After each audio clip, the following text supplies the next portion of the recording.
El día de hoy de nuestro proyecto de grado que se titula Arquitectura para Educación Inclusiva, Barreras y Facilitadores en Discapacidad Motora, Revisión Narrativa. El grupo está incluido por Pamela Ochoa, Alison Vargas y quien les habla, Estefanía Fonseca. Misión: identificar las barreras arquitectónicas y facilitadores que impactan el acceso en la educación inclusiva en las personas con discapacidad motora. Y visión: buscar la reorganización arquitectónica en diferentes fuentes de datos para optimizar la inclusión educativa en las personas con discapacidad motora. Planteamiento del problema. Esta investigación se enfocará en realizar una revisión narrativa para identificar las barreras y los facilitadores arquitectónicos que afectan a los estudiantes con limitaciones motoras en las instituciones educativas. La relación entre la educación y el gobierno en Colombia se basa en el apoyo económico brindando por tanto en colegios públicos como en privados, con el fin de fomentar la inclusión educativa. Además, el Ministerio de Educación lleva a cabo acciones coordinadas con las regiones para garantizar el pleno acceso a la educación de las personas con discapacidad. A pesar de estos esfuerzos, aún no se han establecido pautas estandarizadas para la inclusión educativa, desde la capacitación de los docentes hasta el diseño arquitectónico en las instituciones, lo que dificulta la integración de niños con discapacidad motora. La relación con el sistema de salud colombiano y la discapacidad. Según la Organización Mundial de la Salud, las personas con discapacidad experimentan significativas desigualdades en materias de salud en comparación con las personas sin discapacidad.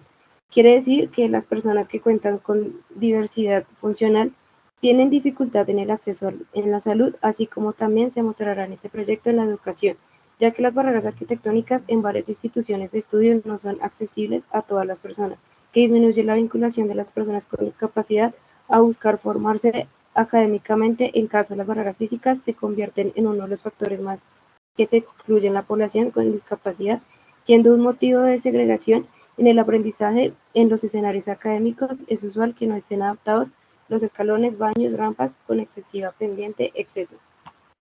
Dentro de la pregunta de investigación encontramos que cuáles son las barreras y facilitadores arquitectónicos que enfrentan las personas con discapacidad motora en un acceso a la educación inclusiva en Colombia.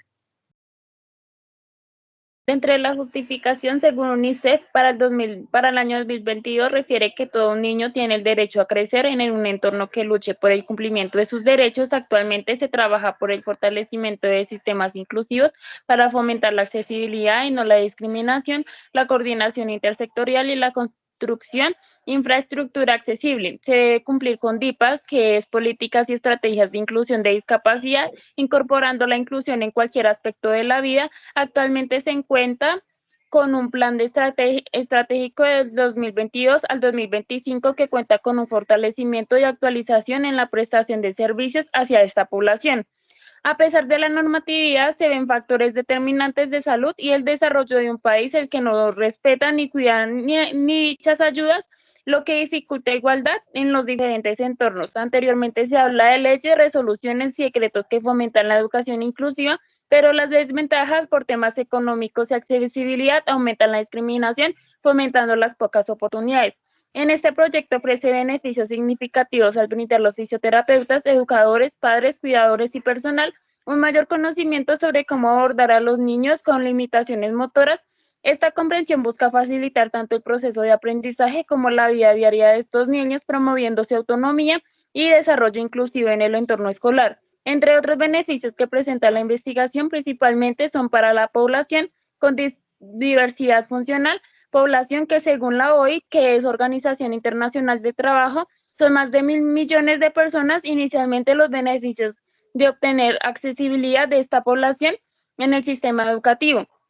El generar una inclusión en la sociedad, logrando así proveer más oportunidades de comunicación, socialización y culturalización, logrando que puedan descubrir su talento o área donde se pueden desempeñar mejor, siguiendo con beneficios por medio de la investigación, el cual se promueva la tolerancia y se reduce el acoso escolar, ya que por medio del diálogo, el aprendizaje y unión en los estudiantes se puede dar un mensaje donde la inclusión fomente la aceptación y también se cultiva la empatía por medio de la interacción entre estudiantes, favoreciendo el desarrollo de relaciones interpersonales. Objetivo general: analizar las barreras y facilitadores arquitectónicos que influyen en la inclusión educativa de niños con discapacidad motora a través de una revisión narrativa, proporcionando una visión integral de los desafíos y oportunidades en este ámbito educativo. Objetivos específicos: detectar las barreras arquitectónicas más comunes, urbanísticas, de construcción, de transporte y de comunicación en las instituciones educativas que dificulten la participación de niños con discapacidad motora en el acceso a la educación. Esto se llevará a cabo mediante la recopilación de información de revisiones documentales realizadas en los últimos 5 años. Seleccionar estrategias que fomenten la implementación de facilitadores arquitectónicos en el entorno escolar, promoviendo la accesibilidad y participación de niños con discapacidad motora mediante un análisis de la matriz de recopilación de datos.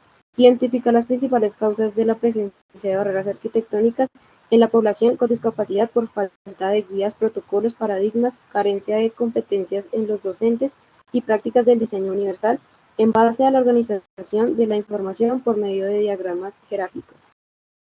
Dentro del marco teórico encontramos lo que es la discapacidad motora, que es la deficiencia funcional o pérdida de alteración en la función y estructuras del sistema musculoesquelético y neuromuscular. Las limitaciones en la actividad que presenta este tipo de discapacidad son dificultades para realizar actividad física, como lo es caminar, moverse, manipular objetos o mantener el equilibrio. Se encuentran algunos criterios de clasificación de deficiencia motora según el Ministerio de Educación en algunos de los factores que pueden causar la limitación motora. Puede ser el factor genético por afectaciones de cromosoma, enfermedades materno-infecciosas, factores externos como es el agente físico, medicamento y tranquilizantes, sustancias psicoactivas y sustancias industriales.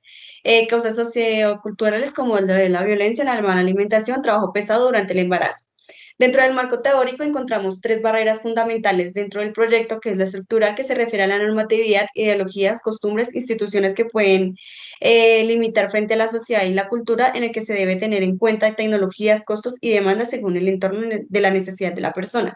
Las barreras ambientales, que son determinantes del medio ambiente, que promueven la accidentalidad en una buena movilidad, un factor indispensable en la exclusión que pueden presentar las personas con discapacidad, y por otro lado las barreras actitudinales, que esta representa componentes, conductas, sentimientos o percepciones hacia la persona con discapacidad. Nos basamos dentro de la guía de diseño universal con los 7 principios, que es el uso equitativo, que este principio pues permite que todas las personas, a pesar de sus diferentes capacidades, puedan hacer uso libremente de cualquier dispositivo, construcción o servicio. El uso flexible, que es el diseño que debe adaptarse a las capacitaciones individuales de una persona. El uso simple y funcional, que este principio pues permitirá que una persona, independientemente de su experiencia individual, pueda fácilmente comprender el uso del dispositivo, construcción o servicio. La información perceptible, que este diseño pues puede comunicar a las personas con la información necesaria y efectivamente independientemente de las capacidades individuales. La tolerancia al error, que este principio pues se basa en el diseño que deberá minimizar los riesgos, productos y maniobras a la manipulación de la persona y las consecuencias de acciones no intencionadas, salvaguardando pues la seguridad de la persona bajo un esfuerzo físico. Es otro principio, que este principio pues apunta a una persona que pueda utilizar el diseño cómodamente con el mínimo esfuerzo. Y por último, el tamaño y el espacio, que es el diseño que debe proveer un tamaño adecuado para una persona que pueda acercarse, alcanzar, manipular y hacer uso de especiales de dispositivos. Por otro lado, el proyecto se basó en una teoría, que es la teoría del movimiento continuo, creada en 1995 por Charlie Cott, que expresó que esta teoría es una perspectiva desligada de las anormalidades, de la cual coincide con el movimiento corporal humano en 3 principios fundamentales. El primero, que es el movimiento es esencial para la vida humana. Segundo, que el movimiento ocurre en un continuo desde el nivel de microscópico hasta el nivel del individuo en sociedad. Y el tercero, que son los niveles de movimiento en continuo, están influenciados por aspectos físicos, psicológicos, sociales y medioambientales. Dentro del estado del arte, establece que no trata sobre la retirada de un niño en un contexto y su posicionamiento en otro. La inclusión no tiene que ver con el hecho de dejar a un niño en un contexto improvisado y sin recursos, aunque es cierto que en estas situaciones suelen producirse a menudo bajo la apariencia de la toma de decisiones. Inclusivas no es un estado, la educación inclusiva no es un fin en sí misma, sino también es un medio para alcanzar un fin en el que el establecimiento de una sociedad inclusiva, la inclusión tiene que ver con el proceso de incrementar y mantener la participación de todas las personas en la sociedad, escuela o comunidad de forma simultánea, procurando disminuir e eliminar tipo de procesos que lleven la exclusión, según Vélez y Manjarres en el 2020. También se le indagó a los padres si percibieron barreras arquitectónicas en el centro educativo. En base a esto, el 79,3% contestó que no percibieron dichas barreras, mientras que un 20,7% respondió afirmativamente. A continuación, se consultó si el centro educativo realizó alguna condicionamiento para el ingreso del niño a esta pregunta. El 72,5% de los padres planteó que no, mientras que el 20,7% respondió que sí. Un 3,4% respondió desconocer dicha información y otro 3,4% no respondió. También se ha planteado que por barrera arquitectónica, entre comillas, debe entenderse todo obstáculo que entorpezca, impida o simplemente dificulte a las personas con discapacidad o de la tercera edad su libre desplazamiento en lugares de uso público, sean otros espacios exteriores o interiores, o bien que obstaculicen el uso de servicios comunitarios como aquellos que hemos mencionado más arriba, según la Comisión de la Cultura del Colegio de Arquitectónicos en España de 1976. Marco legal y normativo. En nuestra investigación, nosotras tuvimos en cuenta la pirámide de Kelsen, la Constitución Política de 1991, el cual rige la educación como un derecho sin importar las condiciones. Tuvimos en cuenta las leyes 115 de 1994, 361 de 1997, 762 del 2002, 1098 del 2006, 1145 del 2007, 1346 del 2009, 1618 del 2013, decretos 393 de 1991, 1591 de 1991, 1860 de 1994, 366 del 2009, 1075 del 2015, 1421 del 2017, los artículos 14 de 1994, artículo 1 de 1997, artículo 8 del 2006, artículo 4 del 2009 y el artículo 67.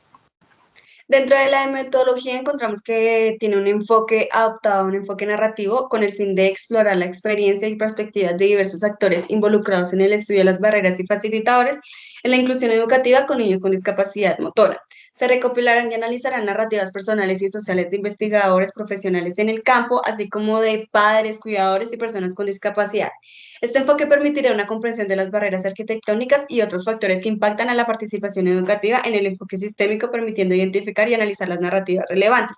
Tuvimos en cuenta los criterios de inclusión, que pues las investigaciones que se enfoquen específicamente en las barreras y facilitadores en el acceso a la educación inclusiva para personas con discapacidad motora, que los artículos expliquen las políticas, programas e intervenciones dirigidas a la mejora del acceso educativo en las personas con discapacidad motora y pues investigaciones que presenten datos empíricos sobre la participación y el desempeño académico en las personas con discapacidad motora. Dentro de los criterios de exclusión, descartamos investigaciones que se centren únicamente en la solución genérica de la inclusión sin abordar las barreras y facilitadores y excluir artículos que no se enfoquen directamente en las barreras y facilitadores con el acceso y la oportunidades con las personas con discapacidad motora. Dentro del diseño de la investigación se llevará a cabo siguiendo un enfoque cualitativo con un diseño de tipo explicativo, ya que el enfoque es un tipo de narrativo. Se recolectarán los datos requeridos que permita describir y analizar el entorno que permita determinar el cumplimiento de la inclusión al inicio y al final de la investigación, en el que por medio de los datos recolectados durante la investigación permitirá evaluar los facilitadores y barreras que intervenga, afecten o limiten la participación en entornos educativos, al igual que la percepción de diferentes autores frente a la educación inclusiva en distintas regiones de Colombia. Dentro de la población, esta investigación se centrará en revisiones narrativas complementarias a investigación, teniendo en cuenta las palabras claves, filtros y selección de artículos en fechas recientes entre 2018 a 2023, dentro de las bases de datos que serán utilizados, los cuales son Google Académico, Cielo, Educa. Materiales son recursos propios para la elaboración de la matriz de análisis conforme a la metodología del marco lógico, y las técnicas se utilizarán instrumentos que permitan el análisis de los datos arrojados en la aplicación de los métodos.